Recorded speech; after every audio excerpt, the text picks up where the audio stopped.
So I was reviewing all the bad stuff, the evil stuff on the internet, the pornography, the cartel videos, terrorism.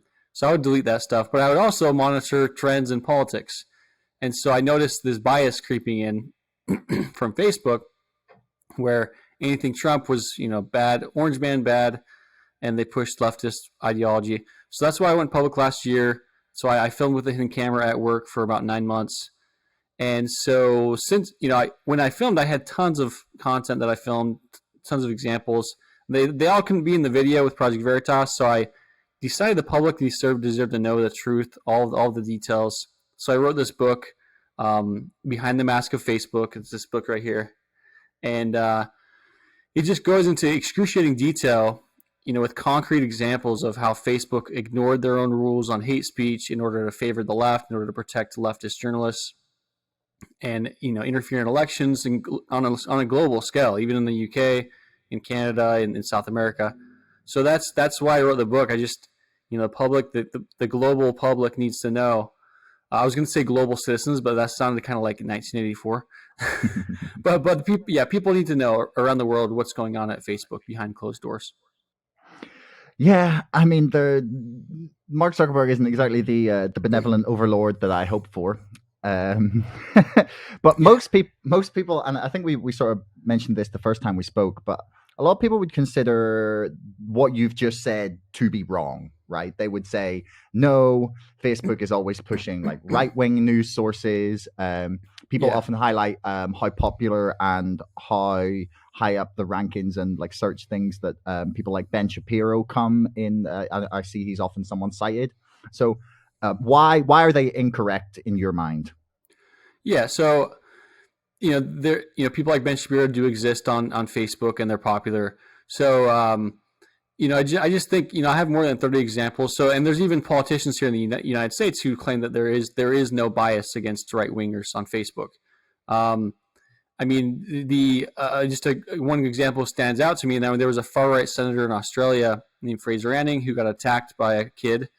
He had an egg cracked on the back of his head, and then the senator turned around and slapped the kid in the face a couple of times, and that violated Facebook's child abuse policy.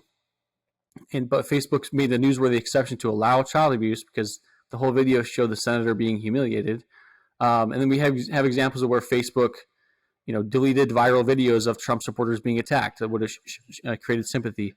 So, I mean, yeah, if you look at maybe there's one or two examples where people will say, well, they didn't shut down the New Zealand massacre quite well enough. Well, I was there when the New Zealand massacre happened at Christchurch, and we were trying to shut it down every way we could. So to say that Facebook allowed that because they support white nationalism, that's a myth.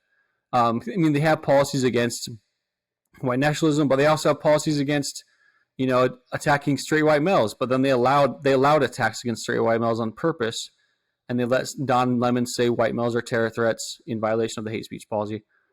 So time and time again, I mean, maybe there's a couple examples on or one or two where you're like, okay, well, they're allowing both sides, but I have more than 30 examples of them purposely favoring the left and censoring conservatives. Now, most people would say at least the left would say when you bring up points like white males are you say Don Lemon saying white males are a terror threat. Like a lot of people would then come back at you like, oh, but that's just one example. The black people or whatever minority are disparaged daily on Facebook, and you don't care about them. Why do you care about this guy? Yeah, that's a good point. So, I think we should be treated equally. I think that any form of racism is racism, and I just give those examples because it just shows Facebook breaking the rules. But I think there's something we can all agree on, even with the left, and that's when Facebook gave an exception to allow child nudity. So there was a Brazilian children's band, and the children on the cover were fully nude toddlers. And Facebook said, because of artistic and public interest value, we're going to make a newsworthy exception to allow this child nudity. So, I mean, I just think the hypocrisy of Facebook just being able to, and the fact that they can change their rules anytime they want or make exceptions to their own rules, I think that's where we get into this dangerous territory where in any universe is it acceptable for Facebook to make an exception about child nudity, right? For some children's band in Brazil. So it's examples like those that really wake you up to the fact that regardless of where you stand, left or right, ideologically, Facebook has way too much power. Thanks for making it all the way to the end of the podcast. Don't forget our sponsor, ExpressVPN, and my book, Brexit, The Establishment Civil War, can both be found in the links in the description below. And also, please like, share, and subscribe to this podcast. It's the best way to help us grow. Until next time, thanks for listening.